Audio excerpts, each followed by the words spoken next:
بسم اللہ الرحمن الرحیم۔ شروع اللہ کا نام لے کر جو بڑا مہربان نہایت رحم والا ہے۔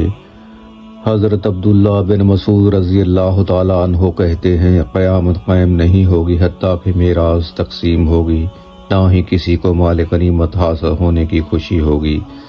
پھر حضرت عبداللہ بن مسعود نے اپنے ہاتھ سے شام کی طرف اشارہ کیا اور کہا، عیسائی اس طرف یعنی روم کی طرف سے مسلمانوں کے خلاف لڑنے کے لیے جمع ہوں گے اور مسلمان بھی ان کے ساتھ جنگ کرنے کے لیے جمع ہو جائیں گے۔ راوی نے حضرت عبداللہ بن مسعود رضی اللہ تعالیٰ عنہ سے پوچھا، دشمن سے آپ کا مطلب عیسائی ہیں؟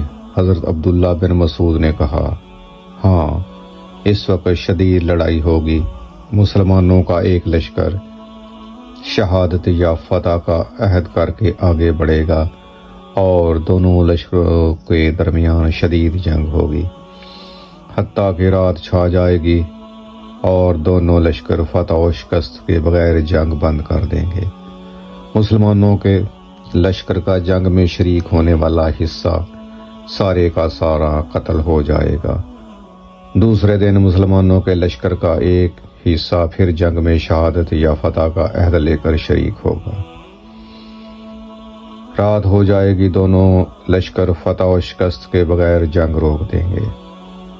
مسلمانوں کی فوج کا جنگ میں شریک ہونے والا دوسرا حصہ بھی سارے کا سارا قتل ہو جائے گا۔ تیسرے روز مسلمان پھر اپنی فوج کا ایک حصہ میدان جنگ میں بھیجیں گے جو شہادت یا فتح کا عہد کر کے جائے گا۔ شام تک لڑائی ہوگی اور دونوں لشکر فتح و شکست کے بغیر جنگ بند کر دیں گے۔ مسلمانوں کی فوج کا تیسرا حصہ بھی سارے کا سارا جنگ میں قتل ہو جائے گا۔ چوتھے روز مسلمانوں کی باقی ساری فوج جنگ میں حصہ لے گی۔ اس روز اللہ تعالی مسلمانوں کو کافروں پر غلبہ عطا فرمائے گا۔ اس روز ایسی شدید لڑائی ہوگی کہ ایسی لڑائی نہ آئندہ کوئی دیکھے گا، نہ ماضی میں کسی نے دیکھی ہوگی۔ اتنی اموات ہوں گی کہ ایک پرندہ ان لاشوں کے اوپر اڑنا شروع کر دے گا، اسے اڑتے اڑتے موت آ جائے گی، لیکن لاشیں ختم نہیں ہوں گی۔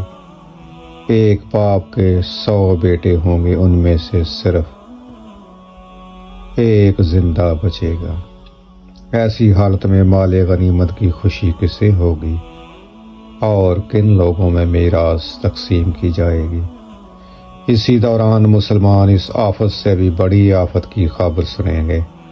ایک زوردار آواز آئے گی کہ ان کے پیچھے بال بچوں میں دجال ظاہر ہو گیا ہے۔ یہ سنتے ہی جو کچھ ان کے پاس ہوگا چھوڑ چھاڑ کر واپس بھاگیں گے۔ 10 سواروں کو ہراول دستہ کے طور پر روانہ کریں گے۔ رسول اللہ صلی اللہ علیہ وسلم نے فرمایا کہ میں ان سواروں اور ان کے باپوں کے نام بھی جانتا ہوں، ان کے گھوڑوں کے رنگ بھی جانتا ہوں۔ اس روز وہ روئے زمین کے سب سے بہتر سوار ہوں گے۔ اسے مسلم نے بھی روایت کیا ہے۔ اس جنگ کو الملحمہ العظمیٰ کے نام سے یاد کیا جاتا ہے۔ اس جنگ میں مسلمانوں کی قیادت امام مہدی کریں گے۔ یہ اس قدر خوفناک جنگ ہوگی کہ 100 میں سے 99 اپنی جانوں سے ہاتھ دھو بیٹھیں گے۔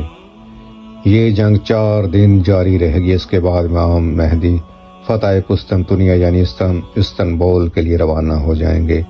شام کے علاقہ اماک یا دابق میں رومی عیسائیوں اور مسلمانوں کے درمیان جنگ ہوگی، جس میں مسلمانوں کو فتح ہوگی۔ اس جنگ کے بعد استنبول ترکی فتح ہوگا اور اس کے فوراً بعد دجال ظاہر ہوگا۔